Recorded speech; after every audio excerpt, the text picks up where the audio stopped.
Hello, it's Gabby here for you. Before we jump onto this week's podcast, I just want to let you know about 2 ways that you can work with me. First of all, I do one-to-one coaching and I do that via Zoom, so we can jump on a Zoom call at a time to suit you. The second thing I've got for you is an online coaching course that's 12 modules that you can download straight away now. There will be a link somewhere around these podcast notes. And this is the course that I've designed, and it's got everything in it that I wish I'd have known when I finished cancer treatment and I was lost. So you can download that course now and you can start working towards making this your happiest and healthiest year ever. I'd love to hear from you. Let me know what you think. Take care. Bye-bye. Hello, lovely, and it's Gabby here from Confidence After Cancer. And today I'm talking about energy, that invisible currency that determines how you show up every day. So if you've ever woken up already tired or feel like you only have so much energy to give before you hit a wall, this episode will really help.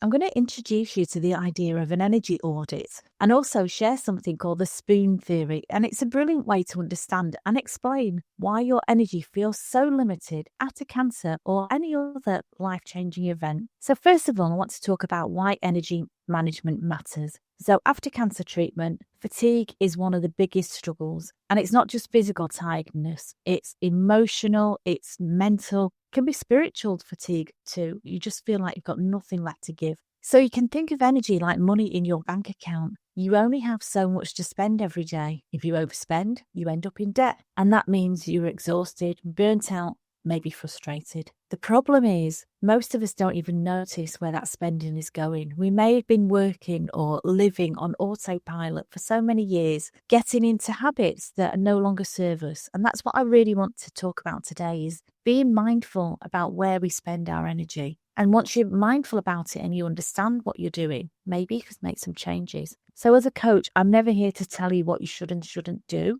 but I'm here to help you reflect. If there is something that you want to change, perhaps you'd like more energy, perhaps you'd like to stop feeling so tired, maybe this will help. I hope it will. So first of all, I want to talk about the spoon theory. So like teaspoons or tablespoons, the spoon theory was created by Christine, I hope I'm saying this right, Miserandino, to explain chronic illness. And she used spoons as a metaphor for energy. So imagine you wake up in the morning with a handful of spoons, and each spoon represents a unit of energy. Everything you do in that day costs a spoon. So whether it's showering, cooking, commuting, working, conversations, even small decisions, everything takes energy. So healthy people feel, or they have what they feel like, is unlimited spoons.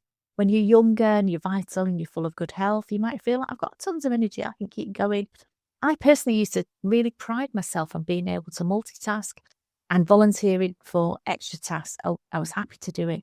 But after cancer, you have to take a step back and realise your spoons are limited, and sometimes really drastically. Once you're out of spoons, you can't borrow.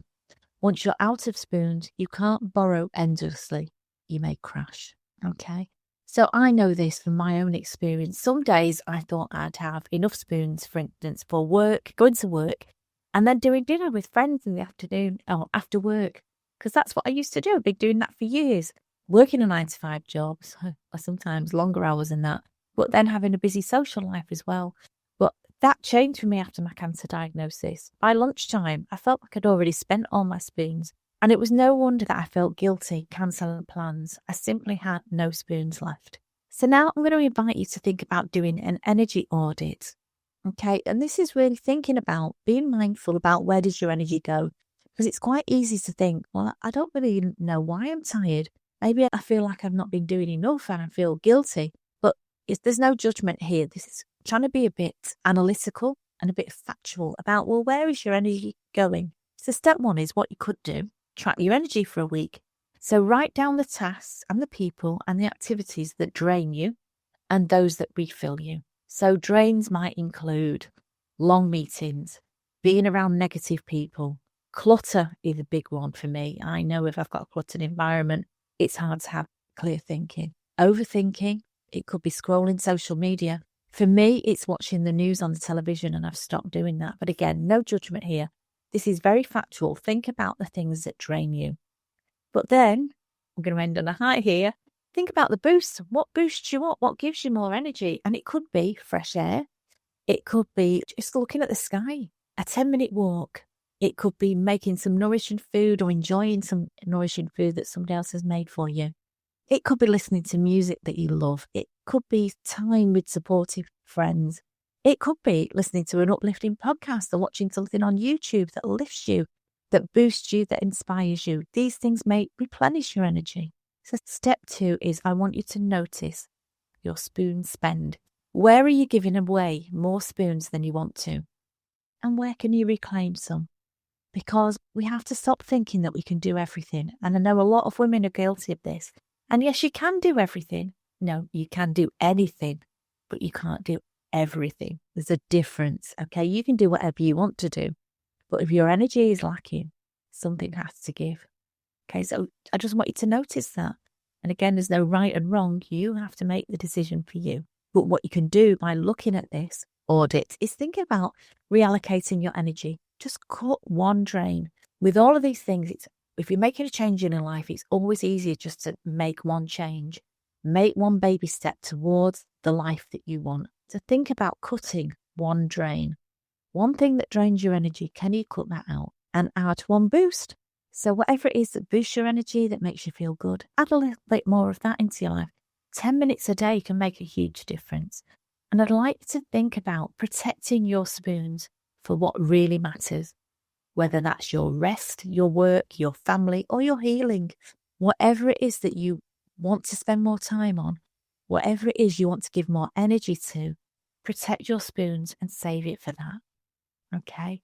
And I want you to remember that you are not lazy and you are not weak because you have fewer spoons. You are very wise. You are clever for recognizing your limits. And doing an energy audit helps you to see that you do have choices. You may not have control over everything, for instance at work or what other people do, but you can choose where your precious energy goes. You really can, my love. And remember that every no that you say to a drain is really a yes to yourself. So, lovely, I'd like you to try an energy audit this week. Write down your drains, your boosts, and how many spoons you think you've got each day. It could open your eyes. It really did for me when I started doing this. And if you'd like support in learning how to protect and expand your energy while you rebuild your life after cancer, that's exactly what I help women with in my coaching. And you can find out more at my website. There'll be a link to that somewhere around these show notes. But as always, I would urge you to stay safe and stay sane, spend your spoons wisely. Have a wonderful week, and thank you so much for listening. I'm always here for you. Thank you. Bye-bye.